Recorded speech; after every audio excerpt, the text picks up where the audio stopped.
Hi, good morning. This is the Ravi Joseph podcast. I'm here with David Holland. David Holland is a cancer researcher at the National Institutes of Health.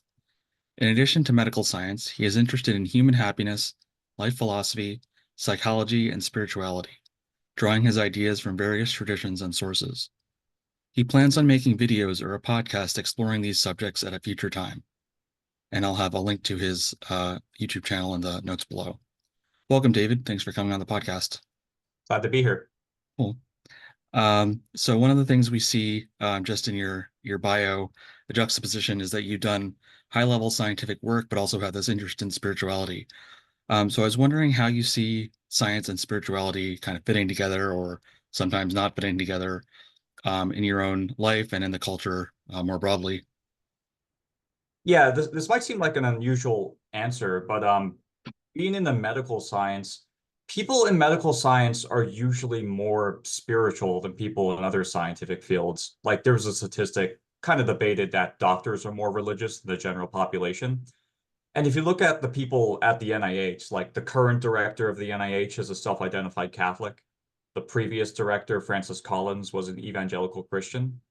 The director before him, Elias Zerhouni, was a Muslim. He said at one point, and I quote, "My work in medicine is profoundly connected to my belief in Islam." He also said that medical science is an interdisciplinary art. You can't be a good doctor without learning about other fields of life. So rather than seeing them as something in conflict, what I actually see, because I've met people from like representatives from every major faith group during my career, they actually like use their spirituality as their value system to help them study medicine. Like I really like that Elias Zerhouni quote because it's like you can't really be a good doctor without some knowledge of life psychology, like some knowledge of what motivates and drives people.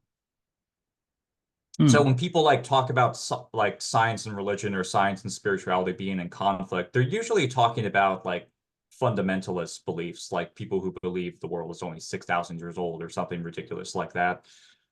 Because those people, their spirituality is entirely based around that belief, right? And they spend like someone who believes their particular scripture is infallible, they're going to spend all their mental energy defending that idea. And it's just a waste of mental energy and time because you're not going to beat science in that realm.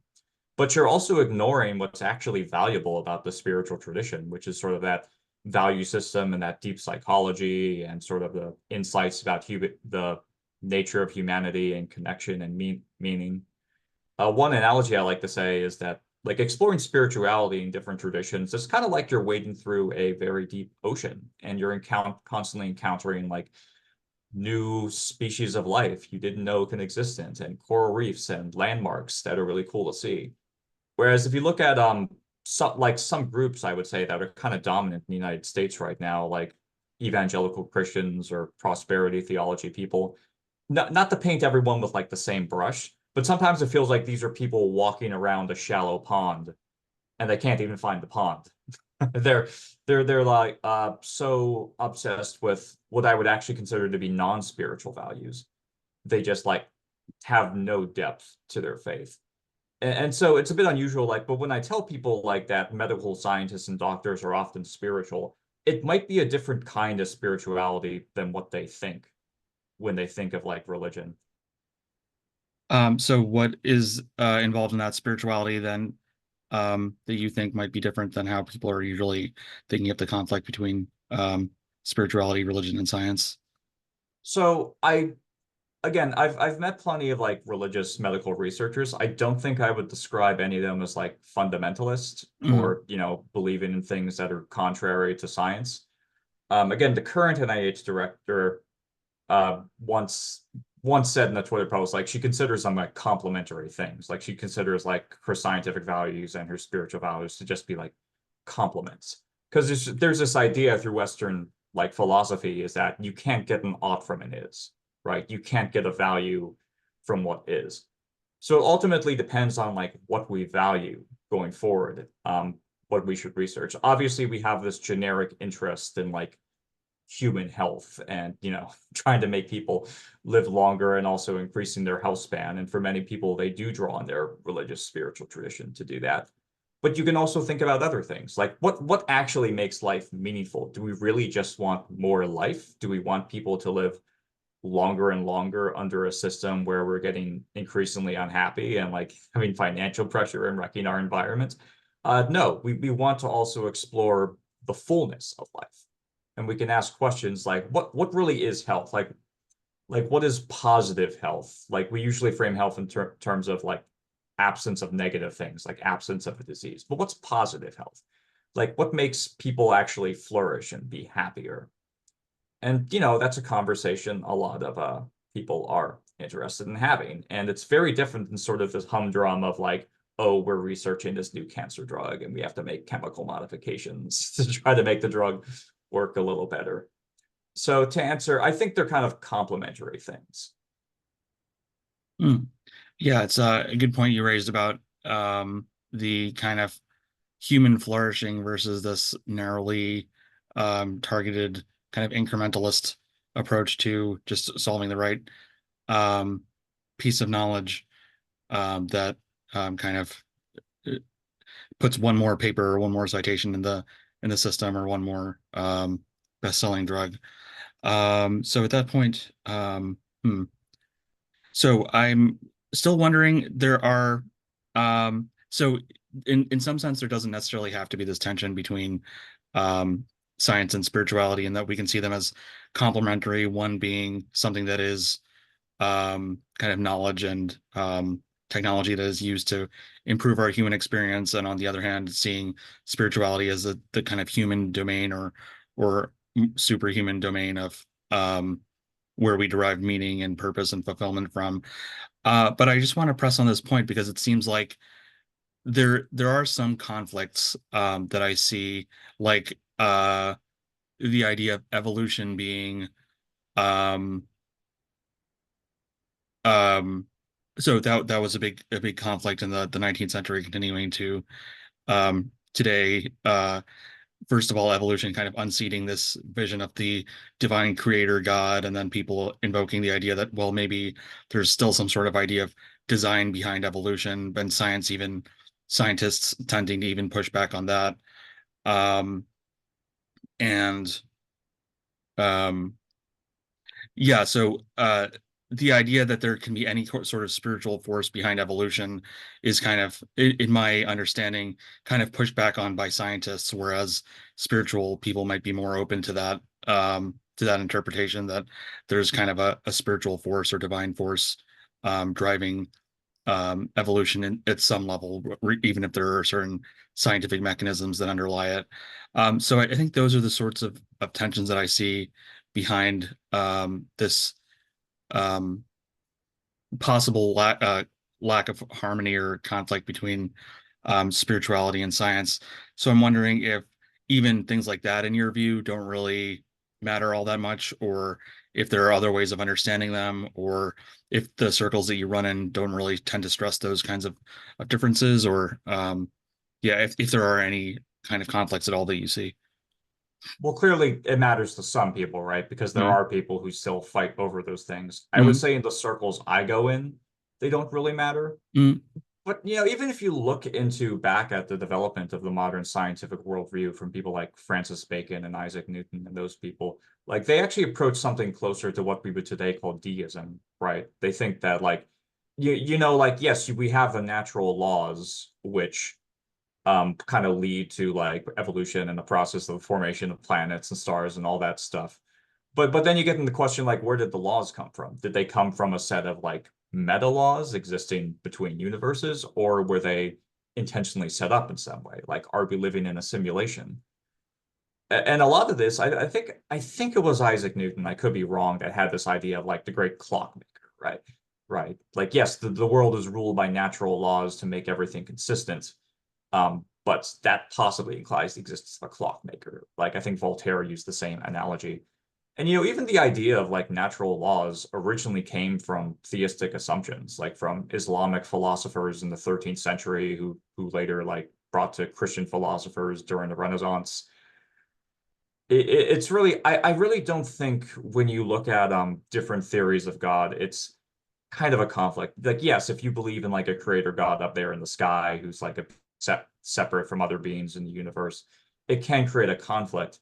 But I would argue that's not really the view of God that many academic theologians have, like especially when you get into ideas from like the Tillichian ground of being, which doesn't start with Paul Tillich. It actually like goes back towards ancient Christianity, even before Christianity, and like Jewish philosophers. Would say sometimes these people have to change their idea of what God is and what religion is, and that might be very difficult for them because they might derive a sense of like identity or personal value to this idea that like, oh, the earth is only 6,000 years old and the Bible is infallibly true. But eventually we have to grow and evolve. Like my views are constantly changing. My views have changed throughout my life. And one of the important things, not just for like spirituality, but for science as well, is constantly being proven wrong. Like in science, we are constantly finding out we're wrong about stuff. You had some assumption, and then you like see new data and like, oh, I was wrong about that. And this is a very important skill you have to like not let your ego be hurt when you find out you're wrong about something, and you just kind of have to evolve. So I hope I'm answering your question. But like when you say like if there is a conflict, yes, there are certain religious perspectives which come into conflict with science. But to me, that's an invitation to update your perspective. Hmm. Yeah, I don't want to push a conflict on you if there's not a uh, perception of one. Um, I, I guess where it's coming from my end is the perception that sometimes there are things that I believe that don't necessarily seem to accord with people who have a more kind of naturalistic or secular worldview. Um, things about like the possibility of uh, divine influence on the world or divine agency or the capacity of the human to come into contact um, with those kinds of forces.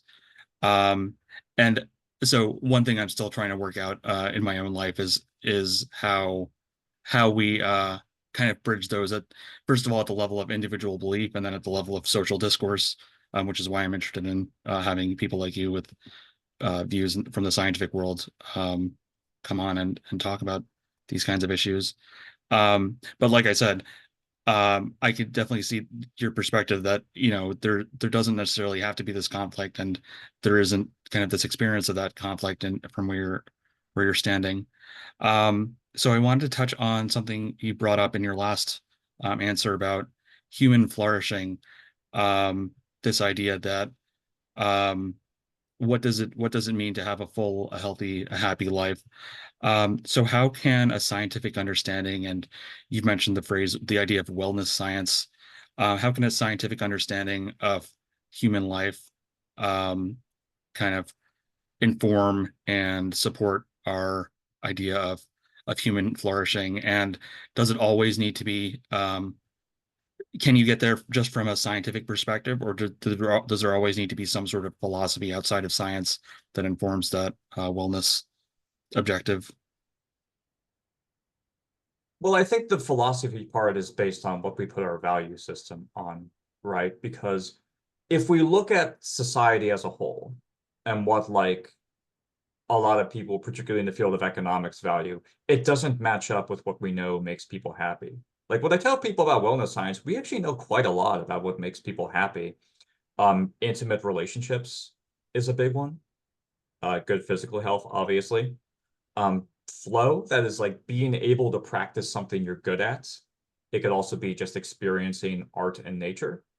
And then like it's really like those three things that are main ones. And then you have smaller ones like cognitive techniques, a sense of meaning in your life. Like there were studies that show that servants in Hong Kong are typically happier than their masters because servants like who are like making money for their family usually have like a greater sense of meaning in their lives than someone who's just kind of rich and drifting along, like paradoxically as it might sound.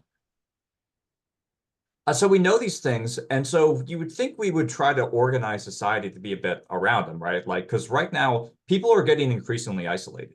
There's a relationship recession, there's a sex recession, there's even a friendship recession. but we don't push these things, right? If you look at like economic indicators, people are worried about GDP and the stock market and worker productivity. But meanwhile, like each generation gets successively unhappier than their parents were at the same age. Like if you look in the past, like around the 1950s and 60s, happiness,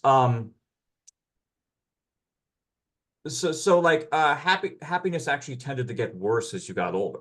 Like young people were actually among the happiest group in those times. But now we've actually seen a reversal. It's actually young people that are much less happy than older generations, even in places that are considered bastions of happiness, like Scandinavian countries, like Finland, Sweden, they usually rank pretty high on human happiness index. But that's actually concentrated among the older populations. Among young people, they have the same anxieties as the rest of the Western world: high housing costs, environmental damage, social isolation. And so suicide rates are actually quite high in these countries, which is a paradox, right? With the high happiness metrics. So, like, yes, we can use science to discover ideas of wellness, and we can say, like, okay, we can discover empirically the things that make people happy. But how do you motivate, like, society to actually make policy changes which do these things? Because, again, people assume, they go under the assumption that, like, oh, well, like, everyone cares about human happiness. No, they do not. I have interacted with people that, like, are very you can't legislate people go make friends. You can't legislate people start getting married. And part of me wants to say, screw you, have you tried? But another part of me just wants to say, like, can you not think a little more creatively about this? Can you not think of what sort of like cultural movements we might need for people to start prioritizing forming intimate relationships again? So in my mind, this is not purely a scientific problem, because this is a problem where you have to really not just think about, but also integrate some sort of life philosophy in your life. I remember reading an article on Medium by someone who kind of like grew up as an atheist in China, and they later started studying world religions, and they eventually converted to Orthodox Christianity. And they said something which like kind of struck me as interesting. They said, a lot of like secular people, they see religion as primitive science. That's not what it is at all. Religion is applied philosophy. Like there are lots of like philosophers who, come up with very interesting ideas, but they often can't integrate it even to their own lives, let alone the lives of the mass population. And what a lot of spiritualities do, because they appeal to people, they do start to integrate that life philosophy into their lives. Just take like Buddhist meditation or Hindu meditation, or I actually practice Quaker meditation. Um, and that is one kind of proven way to increase willpower and also to increase happiness, because you step back and observe your thoughts as just fleeting cognitions, and you try to find what is permanent inside you. And someone's going to say, like, well, science can tell us to meditate.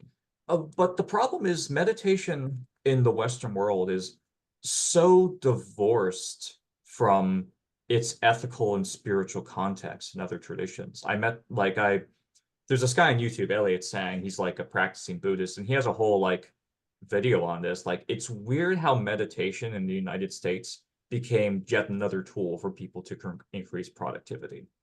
Like, our culture is obsessed with productivity. We need to increase productivity of workers. And they tell like, well, if you meditate, you'll be happier and more productive. But as Elliot Sang says, like, that's not the goal in Eastern meditation. The goal is not to be a happy, productive worker.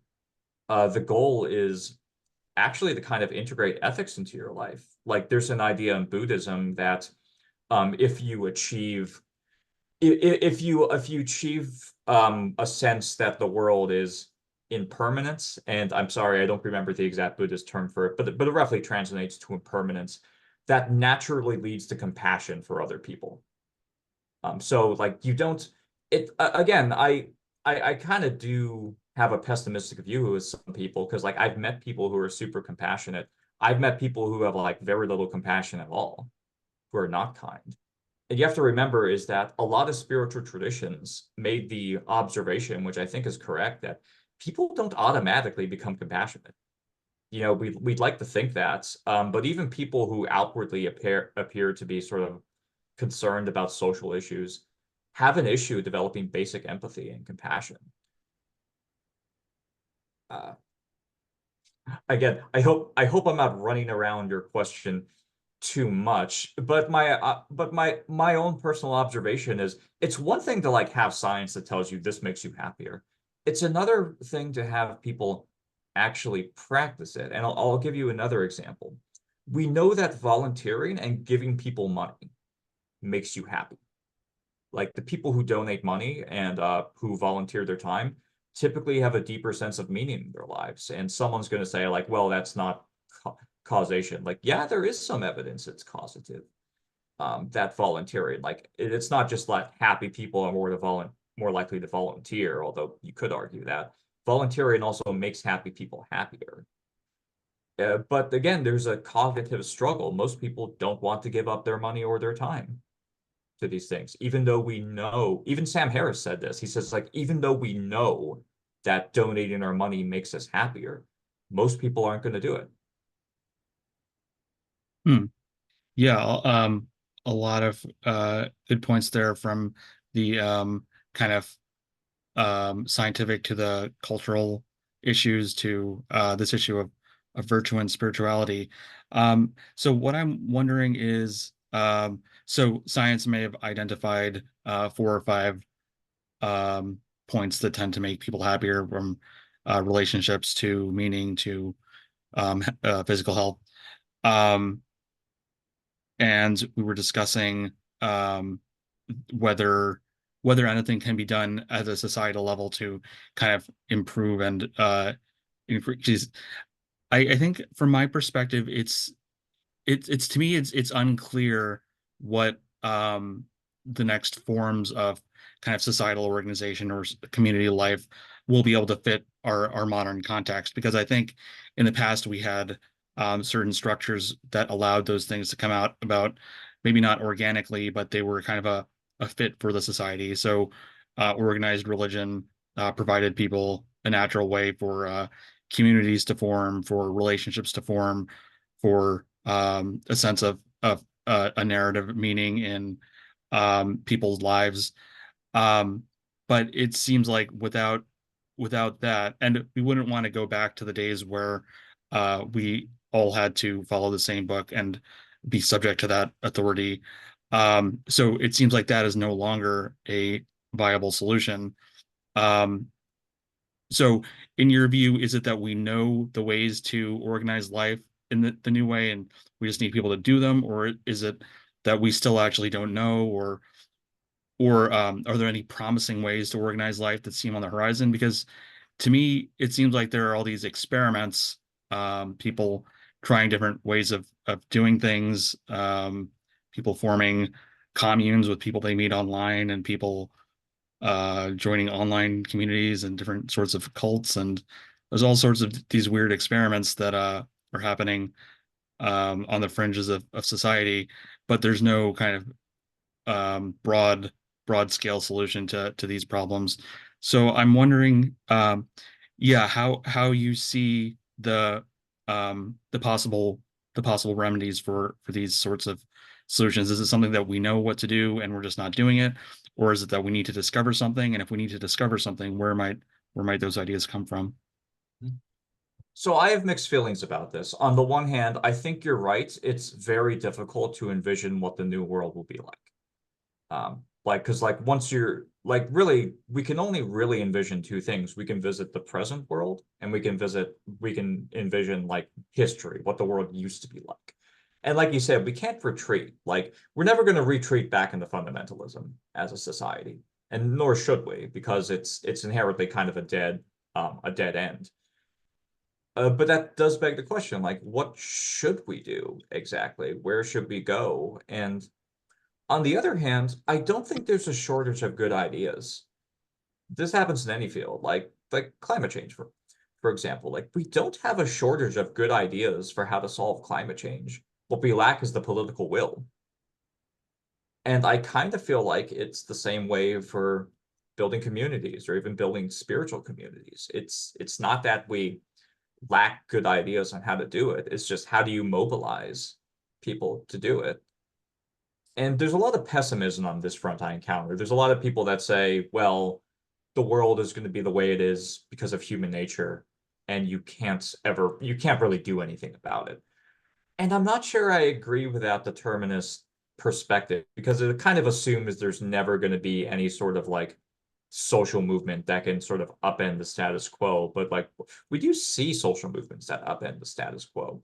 And I think it originates because of these like underlying tensions in our subconscious. Like on the one hand, we do see the world as it is, and there are always going to be people who defend the world as it is. But there's always a part of us that thinks, well, this isn't right. Like something's gone wrong, and like why can't we be more creative and try to experiment with different communities? And those communes like were a big thing in like the 1960s and 70s. There were people who were experimenting with new societies, and I think the guy you had on your previous podcast, he said something interesting that there was kind of this assumption among New Agers that if only we raise our consciousness, um, everything will be okay. And well, I think that's an important part of it, but it didn't quite work out the way we expected. On the other hand, and I know I'm bringing up a whole bunch of disconnected points, but the point is, I have been thinking about this issue too, and I don't have an easy answer.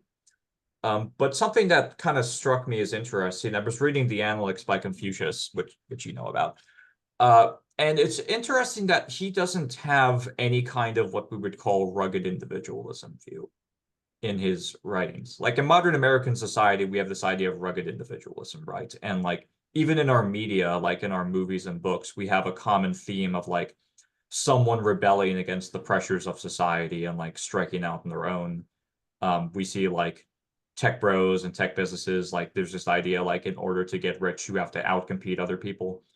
But in the idea of Confucius, he doesn't see development of yourself as a person as being in conflict with greater society. In fact, it should actually benefit the greater society. There's this point in the analect, someone asked Confucius, like, why don't you work in government if you think your ideas are so great? And Confucius replies, like, I am working in government, just like you don't realize, because if you teach like individual people to be virtuous, the community will improve. If the community becomes more virtuous, the governance will become more virtuous. So there is this idea in a lot of ancient literature actually that society can improve on an individual level if people do like raise their awareness and try to really think about these issues. So, I don't think the New Agers or the hippie movement was completely wrong, actually, to stress sort of individual raising of consciousness and thinking about these issues. Uh, Again, the problem seems to be how do you take those ideas and how do you make sort of the general population fall along with that? Because as much as we have these myths about like individual, like holy men or philosophers striking out on their own and completely changing society, it really doesn't work that way. Even Confucius, he says like, I am not an originator. I am a synthesizer. Like he's constantly quoting more ancient Chinese philosophers. And he says, like, none of my ideas are new. And even like with vast religious movements, we say like Buddha founded Buddhism or Christ founded Christianity. Not really. It was more like the community that emerged after them sort of came together and came up with the doctrines and ideas and later spread that.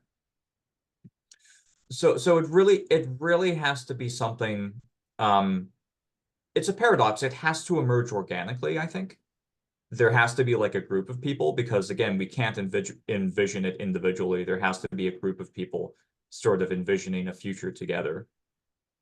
But at the same time, you do need like individual inspiration to be creative and come up with these new ideas of what a new world could look like. Hmm. Yeah, it's the classic question of kind of do things happen top down or do they happen bottom up? Right. Do they happen because a group of people somehow changed their consciousness, or is it because somebody had a good idea that was able to be communicated to the mass? And I think it's a little of both. I think you need um, both sides have to kind of um, evolve in tandem. I don't think you can do without one or the other. Um, so one thing you mentioned was that there are uh, you said there are no shortage of great ideas. So are any of those ideas kind of stick out to you as possible, or do you just mean that speaking generally that there are these ideas floating around? I'm I mean, I'm speaking generally. I Okay. know in the terms of like the climate change, there was a book that came out. It's a little dated. I kind of find it, but like there are books that like list like all the things we can do about climate change. Mm, And with regards to community structures, there have been books written on it and like how do you form communities mm, and that kind of things. The trouble is just implementing them. Like someone can give a TED talk about, like how we can better arrange society and like fight the man and fight capital and all that stuff. But it's another thing to actually organize it because it takes a lot of efforts on the part of people. So I'm sorry, like to answer your question, I don't like nothing really sticks out to me as a moment. I am speaking like very generally mm, about, I think people have thought about these problems and suggested things. Like, for example, like people suggested maybe we should just live in cities more because when cities are like, build higher density housing. Uh, a lot of cities, so much space is taken up by parking lots. We'll say like you can build higher density housing on those parking lots and you can have more public transit.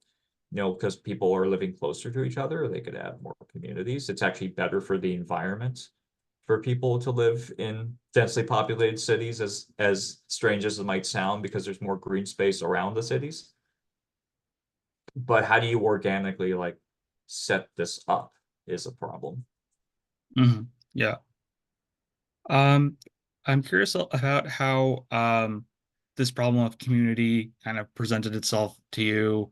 When did you become aware that community is um, this kind of social problem that maybe impacts your life as well? And yeah, I'm curious about the trajectory of this question in your life. When did this first kind of come to your awareness as something that needs to be addressed? And how have you Well, kind of well, developed the well, idea? there's massive wellness literature on the effects of like loneliness on not only your mental health but also your physical health. I think the Surgeon General said something which kind of shocked a lot of people, which is that being lonely is equivalent to smoking 15 cigarettes a day. Which I mean, some people are going to debate that statistic, but we know that lack of human connection and lack of like just physical touch, like hugging and kissing, actually releases hormones that lower your stress levels and have health effects in your body. Um, and the mental health, benefit of relationships, not just romantic, but platonic ones as well, is huge. Trauma researcher Bessel van der Kolk, he wrote that book, The Body Keeps the Score. He said in that book, like there's like nothing more important for your mental health than strong, connections with other humans. Uh, I encounter like myths among the general public about this at all times. One myth I like to tell people, like, the division of introverts and extroverts is a myth. Like if we look at better like if we look at a personality test like the Big Five, extroversion is actually a bell-shaped curve. Most people are ambiverts. Most people actually have characteristics of both introversion and extroversion. Like it's really the extreme extroverts or the extreme introverts that are rare. And so there might be like a small number of people that are perfectly happy being isolated. We live on a planet of like what, 9 billion people or something. You're always going to find exceptions to every rule, but the vast majority of people benefit from social interaction. And so like we see all this wellness literature that says people enjoy being in communities, they enjoy like having relationships, deeper friendships. But again, we're in a relationship recession. We're in a friendship recession. People aren't forming connections the way we used to. And to bring up a completely maybe arbitrary topic, like one of my major hobbies is tabletop RPGs, like Dungeons and Dragons. Mm, And we play a lot of that online, like over Zoom. But everyone agrees with me, like playing live in front of a table is way more fun than playing over Zoom. And like it's always a delight whenever some of us can get together in person to play a game because it's much more fun. There's something about again the physical interaction, not even like the touch, just like the smell, just like seeing other people in person. That's kind of invigorating, and we didn't realize this until we lost it. And with regard to communities, it's hard. It's a hard problem because it's hard to force communities. They're kind of supposed to happen organically, right? And people used to be in them because they were forced to. But I'm going to reference another book, Bowling Alone by, oh man, what's the guy's name? Everyone knows the book. It's Bowling Alone. He talks about how the collapse of community has been a slow process ever since the beginning of the 20th century. It actually started with the telephone. Like the event, like you wouldn't think it, but it was the invention of the telephone in the early 20th century where we first saw the decline of community, and it continued with the invention of the television, which was especially big. Basically, because people could talk to each other long distance, and because people had a lot more entertainment sitting at home, um, they they just gradually stopped going out. And this is everything, not just religious communities. They stopped going to like lodges. They stopped participating in intramural sports. They stopped participating in neighborhood watch. Like any community you could think of has been in slow decline over the 20th century, and now it's reached a critical point. But the author points out there have been entrepreneurs, like when industrialization happened and people moved from the rural areas to the cities, there were people who pioneered new kinds of societies and groups. And some of these groups had like important political effects, like women's suffrage movements were organized by women interested in forming like communities. And so it sounds pessimistic, like, oh, like people are like stuck at home watching Netflix and playing video games and are never going to go out.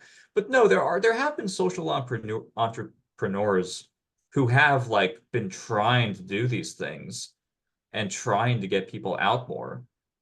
The problem is right now it's very nescient, if I'm using that word correctly. We haven't quite figured it out yet. I think there is a greater awareness of it, and I think that's where it starts. So, I mean, I wish I could be more optimistic about the future. Like I want to be. I think if we like really choose to come together and do this, we can. But right now there are two hurdles. One is what is the community going to be about? Because like everyone who writes about community says you can't just like get a bunch of people together and have a community. It has to like be about something. So like what do we form it about?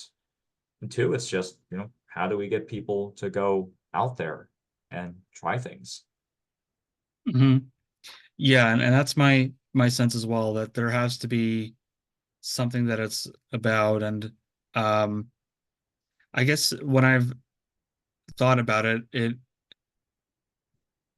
I don't know, I keep coming back to this like kind of personal responsibility frame that like nobody can really nobody can really that it's ultimately about the individual kind of taking interest in life and going out and joining communities, and on the other hand, people who are interested in organizing communities taking the initiative to organize those communities. But it seems inadequate because in so many other spheres of life, the kind of personal responsibility argument is, while it's an important aspect of being human, it's inadequate to address kind of structural problems. So there are structural problems in our society of loneliness, of people not coming together. It can't just all be on the personal individual, but all the experiences that whenever I actually think about a solution to how do we bring people together, it does seem like, you have to be interested in some specific topic, or you have to take an interest in RPGs or philosophy that lets you come together with other people that are interested in that same thing, um and find a common ground. And I guess religion in the past is what served that role, that regardless of Whether you were a farmer or whether you're a merchant, everybody has the same kind of underlying religious belief, and that's what allowed people to come together on Sundays and kind of affirm those values that the religion shared. But now we're kind of fragmented, and the farmer has a different set of interests than the merchant, and they never come together in any setting. So it's these niches. Um, yeah, so I don't know if you have any last thoughts on this topic, or otherwise I have some other things I'd like to ask you about. I think we can move on actually Okay. because it's been 45 minutes and I could like talk forever about this. Okay. Yeah, sure. So one thing that struck me was how you kind of cite all these various sources and different fields and different ideas. You cite scientific literature, you cite Confucius, you've cited kind of modern theologians. So I'm wondering how you think about the way all these different sources fit together for yourself. Do you find that it's just different problems call for different insights from different sources, or do you see kind of systematic way that they all come together in some unifying framework, or is it just whatever kind of strikes your interest at the moment? How do you and are there tensions between these different worldviews that need to be negotiated? How do you think about the multiplicity of your kind of worldview formation? Well, it helps that I'm a Quaker Universalist synchronist, right? East Coast Quakerism has been moving in the Universalist direction for like a long time. I became interested in Quakerism during grad school. Uh, and, I like to draw a martial arts metaphor, which is going to be strange. But I used to do martial arts before I got all my chronic injuries from it. And the thing about it is like you always have a core style that you start with and a core doctrine, but then you add on from other styles to fill in the gaps of what you had. And I kind of feel it's the same way with religion and spirituality. You can have like a core tradition you're interested in. You should not be a skimmer of wells, in my opinion. Like if you start like skimming every well and like you never really delve deeply into something, you're missing out on something really rich that can help you. And like I guess I might describe like Quakerism as my core tradition right now, although I go to meetings frequently. But I really like to read from different traditions and see their approach to problems. And so I can't remember who it was, but someone wrote a book about how the different world religions are obsessed with different problems. So, like, the problem that Buddhists are trying to solve is not the same as what the Muslims are trying to solve, and it's not the same as what the Christians are trying to solve. And when I say problem, I'm not talking about like where you go when you die. Obviously, that's an obsession of a lot of people. But like, um, so obviously, like Buddhism as well as Stoicism is based on the idea of human suffering and that you can end suffering through changing your perspective. Like the Buddha said, it's not the things that happen that cause you to suffer, it's your desires, it's your interpretations of things that causes you to suffer. And the Stoics were the same way. So they're inherently trying to solve a different problem than Islam, which is trying to solve the problem of pride through submission. Islam actually means submission, and that's a word that kind of offends our modern sensibilities. But that is something that they draw a lot of their spiritual insight from. That if we kind of again like it, I wish I could use a different word than submission because it has like so many negative connotations in the English language. But in order for us to live together in harmony, we all have to submit to some kind of similar set of rules, similar set of agreements about how society is. And obviously, I don't believe in everything about Islam, but I think some of the more philosophical and mystical parts of Islam, like Sufism, are kind of underappreciated in the West. And in the case of Christianity, the original problem was kind of the almost ghostly nature of materialism. Like if you read the early church fathers, um, so in the modern perspective, matter is real and everything spiritual is ghostly. For the ancient church fathers, it's the exact opposite. They kind of drew from the Platonic tradition, which said that the sort of world of forms, the world of the spirit was the real one, but the material world was always collapsing and ghostly, like everything is going towards decay and destruction, right, in the material world. And so they actually thought there was something about matter that made it inherently uh imperfect, like there was something about matter that always made it like degrade instead of be uh more like lasting. And so a lot of them, particularly like one writer I'm kind of in favor of is Gregory of Nyssa. He talks about this problem of like, okay, so we have we have bodies that degrade and we kind of have minds that degrade. How can we sort of prepare our minds for like a more to fix it on something more permanent, like to fix it on something like more spiritual? Because he says like when you focus your mind on material things like like wealth and buying a house and marriage and all that like fun stuff, it actually begins to cloud your mind because your mind becomes tied to the material life. Whereas if you focus your mind on like higher spiritual things, you kind of like prepare yourself for eternity and you have like a sort of, you can step back and have a greater perspective on the whole. I'm munching my words here, but like this is part of Gregory's anthropology. And that view creates some interesting thoughts. Gregory of Nyssa was the first anti-slavery voice in the West. Like his sermon against slavery is the first record we ever have of someone saying, "Hey, slavery is wrong," and his anthropology, his viewpoints. Quakers were like big opponents of slavery because they have this idea like kind of like everyone is divine in some sense, so it's immoral to try to enslave someone. I'm kind of dancing around your point, but the question is like, what do different spiritualities have to offer each other, right? They're often trying to solve different problems.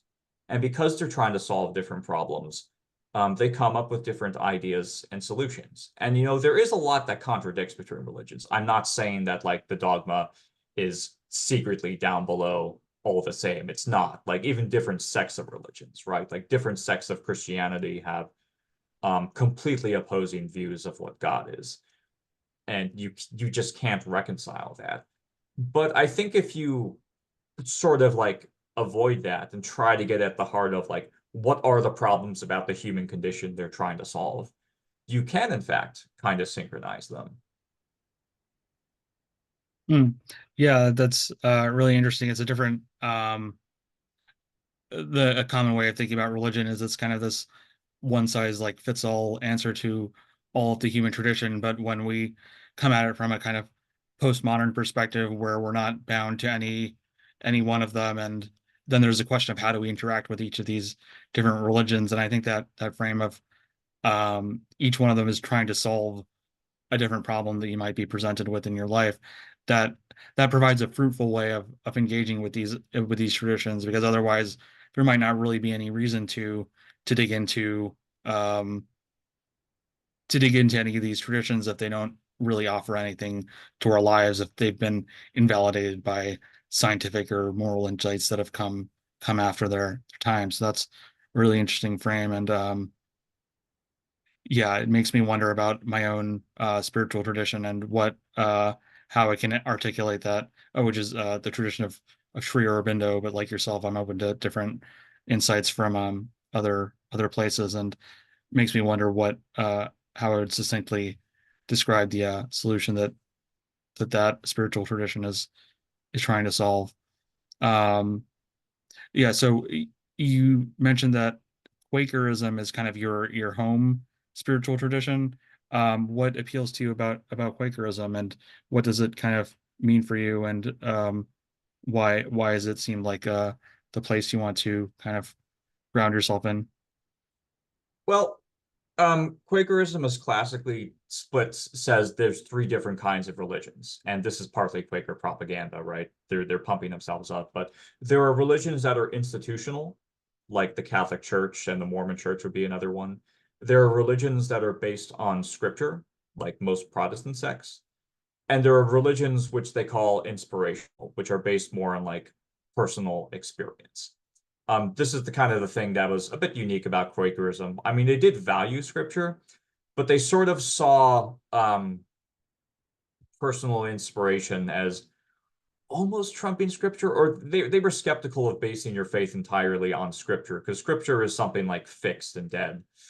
Uh, Whereas there was this belief that God speaks to everyone, and so like our duty is to kind of like listen to the voice of God within us, and we can use that to make a change on the world.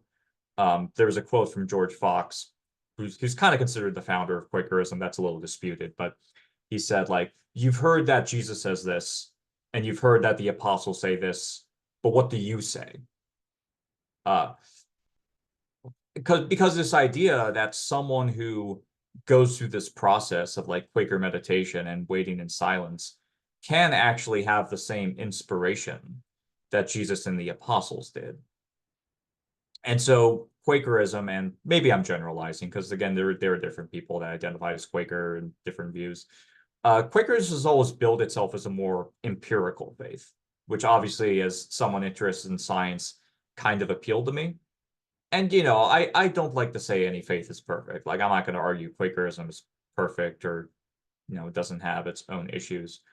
But I did like the more almost mystical side of it, and sort of like the skepticism of treating scripture as some institution as the ultimate authority, while also respecting scripture at the same time. Hmm.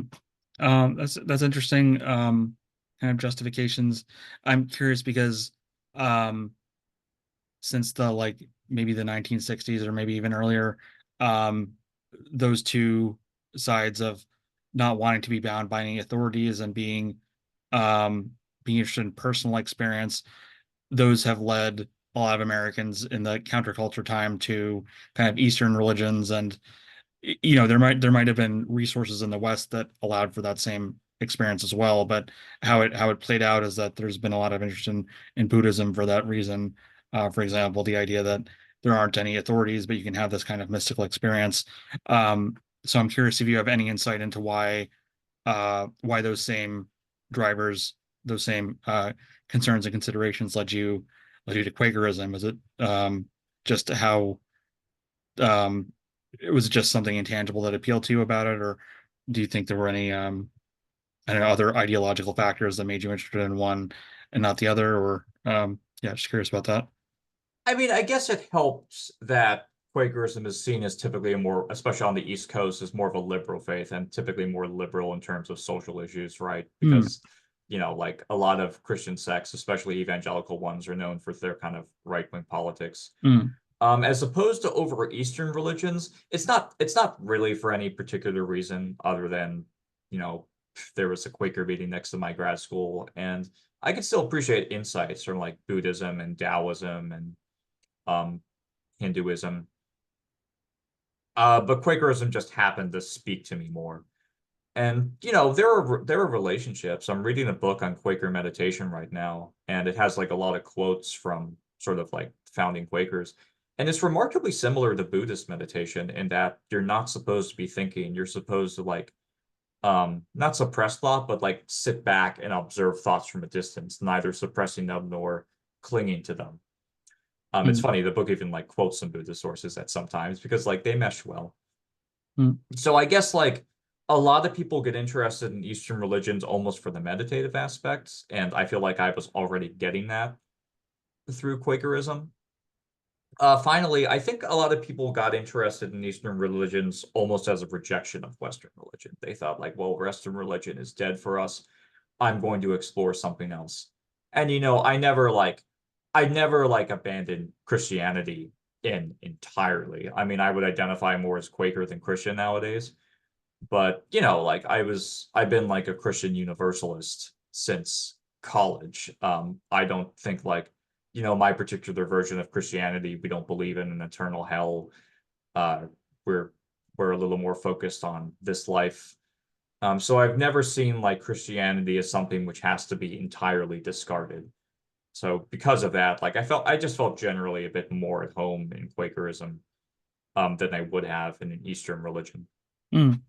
Yeah, I think that is right about kind of the Eastern religion kind of being this rejection of Western traditions, whereas many in the West might have found a lot that they were looking for, even by going to different sorts of mystical Christianity or something like that. But at that juncture in our history, they were just kind of rebelling against what rebelling against those possibilities that made them not be able to access them, and then they started to find something maybe similar in Eastern religions. Um, yeah. So for our last question, I'd like to just ask if there are any books that have been impactful for your spiritual path, maybe one or two of your favorites and what you got from them. I know you mentioned a couple of them in your past, but I don't want to put words in your mouth about what your top faves are. Yeah, just curious what might have been your favorite things that might you might even recommend to the audience if they're interested in these kinds of topics. So M. Scott Peck wrote a few books. He's most known for The Road Less Traveled, which, is good. But actually a book that has been more impactful on me is A Different Drum, which is about community and like his theories on community and his experience trying to form communities. I guess like I think about that one more on a regular basis than I do The Road Less Traveled, even though that is also a good book. What other books can I recommend? I've read a few and they all kind of merge. You know what? On Becoming a Person by Carl Rogers, I think that's his name. It's a difficult book to read because it's often very dry and it's a collection of essays. But some of the essays and some of the ideas I found very like interesting and profound. Particularly like he really tries to counter the view that the endpoint of humanity is to become happy and productive. He actually says the endpoint of humanity should be to A, become yourself, and B, experience emotions more deeply. So he says rather than like view human happiness as the absence of sadness or the absence of anger, he says actually like there are appropriate times to feel sadness and there are appropriate times to feel anger. And rather than like shunning these emotions as bad, we actually need to be able to feel and delve more deeply into them. So I'd say that book has had an impact on me as well. Uh, Man's Search for Meaning is also great. It's funny, according to our mutual friend Carlos, that's not his best book.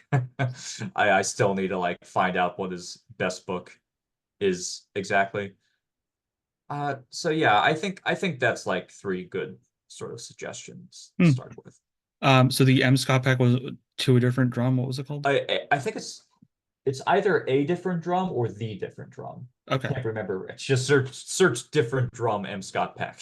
And what's the thesis of that as regards community, since that was something we touched on today? He describes the process of community. He says there are four stages. There are pseudo communities where people start out and they all kind of end up being nice to each other. As they get more intimate, they descend into chaos, and that's when everyone tries to convert or heal each other, like convert people to their worldview. Third stage is emptiness, when people realize that's not going to work and they have to like really like let other people's perspectives shine, even if they don't agree with it. And the fourth stage is true community, where people really learn to like communicate on a more intimate basis. And so it's his theories about how community works and how communities come together. And also at the end of the book, he encourages people to start communities. Because here's the thing, like I haven't touched on like our society's hyper individualism as much in our talk, but um, I see a lot of people say things like, "Oh, I'm not focused on relationships right now because I'm focused on my personal growth." And yeah, you can do personal growth when alone, but there are ways to grow in relationships. You cannot grow on your own. You learn stuff about yourself by being in relationships with others. In a way, a good relationship is a fast track to personal growth. It's not an obstacle to personal growth. Hmm. Yeah, it's really interesting. Kind of break down the praxis of communities and the um, yeah, the different stages that you might encounter on a community, and kind of makes us want to delve into relationships and communities and experience all this messiness and grow through it. Yeah, so that was a great conversation, David. Thanks for coming on. Thank you for Um, having me. where can people find your work if they want to encounter more of it? I Your don't YouTube channel? have a lot of work yet. I am planning on starting to make some YouTube videos on these topics. I like you can link my YouTube profile. I already have a couple videos from like human evolution before the pandemic. I'm just starting out, so I'm not very good at making videos. It's a learning process. I like hopefully I plan to make more in the future, especially now that my chronic back pain has gone down. Cool. Uh, and possibly a podcast in the future. I don't think I'll have time for that, but whatever I can do to get out there and maybe explore these topics in a little more detail for people. Yeah, I think there's a lot of valuable insights that people will get a lot from for understanding our current cultural, social condition and spiritual condition. Yeah, so thanks a lot for coming on, and hope you enjoy the rest of your day. Same to you. Yep, David.